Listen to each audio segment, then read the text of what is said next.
So today I have here Adi and his mom. So I'll be asking some few questions. Yesterday I took the interview with Adi, and you all have known that Adi has left his formal education, and so today we'll be talking with his mom. So, ma'am, I like you to give you a short introduction. Then we'll go ahead. Hi everyone, I'm Priyanka and I'm the founder of Education Next.in.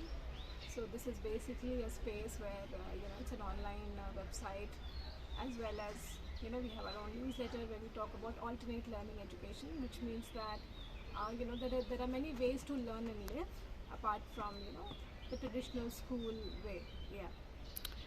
And this is my son Adi.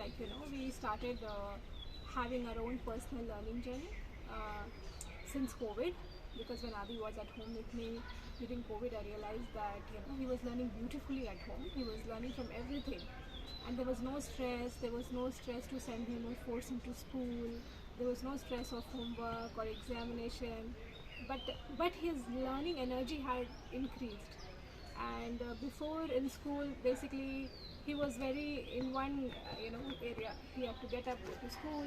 But after we started in COVID, he was after the COVID finished, it we were meeting a lot of people. He was talking a lot. He started socializing, and actually he started learning a lot. So yeah, that is our story. Okay, so I think it's a very big courage, like you put your son out of the formal education system where the degrees, certificates that do matter for the different sectors when they go for the job. So, what do you think on this? See, I think it's not just I have taken a random decision to do this. Considering that I was in education, I've worked in school for 7 years as a program coordinator, and I believe that we have been fed with the idea that there is only one way to live and learn. And of course, I came out of the system before, and because I've stayed both sides now, I have been in the system. So it's not that I have not worked in school. I know how school functions. I have now come out and I realized, and I started learning. I started meeting a lot of people, right? So we do podcasts with people, we cover their stories, and from all over the world, not only India. And what I realized that there are so many ways to live and learn. And when it comes to degrees, now see, there are alternate ways to get certificates. And I believe that it's not possible that every child should be, you know, an achiever in every subject. I think we all have different interests. The school doesn't cater to every kind of child. For example, if Adi wants to travel, the school will not be able to help, right? But travel, you can go to your old Vedas, and you can go to your old history books. You will find that people used to learn through travels, right? And he's very passionate about traveling. So of course it's not possible to travel every day, but in a year when we started this, like this is our journey again, when we came to Nepal, and he met so many people. So this is learning. And now Harvard, Stanford, MIT, they do not want your degree. I am quoting the bigger universities because you always look up to bigger universities, right? uh, in your in your country, it might be that people will look for degrees, but now many companies are coming up and saying that, hey, we need people with skills. So it's very important that you develop a skill that you're good at, that you're passionate about, instead of chasing degrees and certificates, because you know that many people have so many degrees and they are jobless. There's also research in India which says that all the people who have more degrees, more qualified, they have lesser jobs compared to people who have lesser degrees. So I keep doing this research because it helps me to answer people that we are living in our own bubble. We need to burst it. So I think you have given some reference from the economics times or somewhere. Yeah, World The what Economic are the Forum. yeah Yeah. what are So the skills huh. today's kids they Yeah. need? So first, before talking about World Economic Forum, what I would like to say that even if you see in life, you will see that many young people are getting depressed, right? They are unable to cope up with the pressure, with the tension. Why is this happening? Because we start forcing them to become big achievers. Not everybody can be good in mathematics. Not everybody can be good in something, or even if they're good, they might not like it. and you can't say that you have to. We went to schools like that where we were expected to perform in every subject, but we lack a lot of skills while growing up. Ask yourself: can you talk to people? Do you have communication skill? Do you have critical thinking? If you are stuck in a situation, will you be able to solve your problem? Do you have problem solving skills? Today, I'll give you a small example. We have to rush, we had to pack. Will Adi be able to manage that, or will he start throwing tantrum? No, no, mama, I don't know how to do. You know. So generally, if children are doing that, it becomes your habit. You are always dependent on someone. But when he is in a problem, I ask him to figure it out. Today he is unable to find his watch. I said, figure it out, right? He cannot throw a tantrum. He has to be responsible for his things. These are real life skills.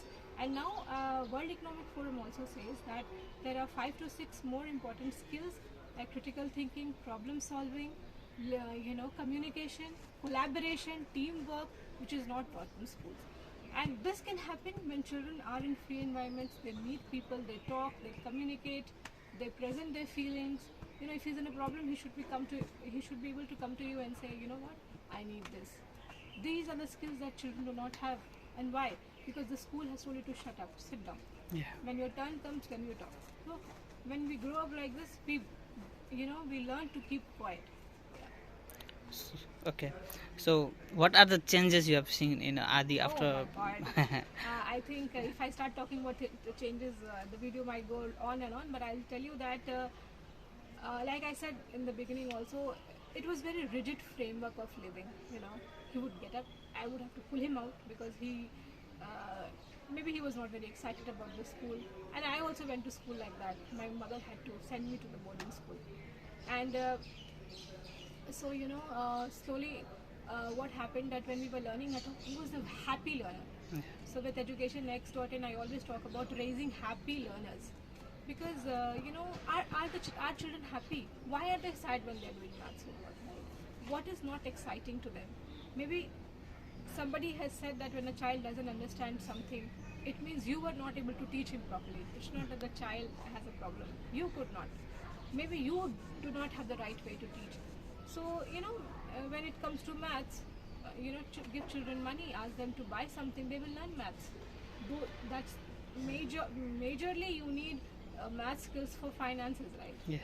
Otherwise, if you want to become an expert, it's another story. So I saw that Adi was, he became very social. People think that homeschooling, unschooling families, children do not talk because they do not have the same age group. But for us, it was different. In fact, Adi became a very, very social person. He started talking to elders. He can talk to elders. He can sit in a group with elders and communicate. He can have eye interaction. He can have a conversation. Those are the skills. He became responsible.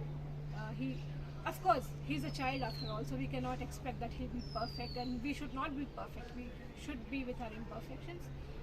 But I think every day is a learning for him, and he has come a long way. And he understands a lot of things now in how the life operates. How small problems happen. Every day is a problem, right? Yeah. When you're traveling, for example, bus is late, you have to pack, you didn't eat your breakfast or something. School is fixed, no? You get up, take a school bag, your mom gives the lunch box, water bottle, and you go. But here, every day, my life is not like every day. It's not 9 to 4. It's different. So I think he's learning real life skills. Okay, so last question: what should today's parents know about schooling their children? I think it's not possible for every parent to take any decision when it comes to homeschooling or unschooling. But what I would like to say that don't hold yourselves back. If you think that something is not right, if you have a pressure of, that you are in a dilemma, right? That "Well, this is not working. What should I do?" Then hold back a little bit. Take a weekend off. Go to a park nearby. Maybe take a small, whatever vacation. Go to some grandparents' home. Stay with your children. Spend time with them. Observe them. What are they good at? What makes them so happy? And where are we lacking? Why are we so tight? Is that, of course, we have jobs, we have pressures, we have financial issues, and that that basically puts you in so much of pressure that you want your kids to perform. and you always say, hey, I did not do it, you have to do it. I was not successful, but I am doing this for you to be successful. We all have to remember that everybody has their own personal journeys. Just because you could not achieve something, you cannot put that pressure on your children. So take these days off. There are so many alternate learning spaces everywhere now. If you have time, explore about them. We cover stories, we put it on our YouTube, so that people can know more about alternate learning spaces. So go there, explore. Learning is just about exploring, nothing else. Okay. Thank you so much. We are running out of time, and your bus is also, I think, coming. Have a safe journey, Thank you so much. and hope we'll meet again.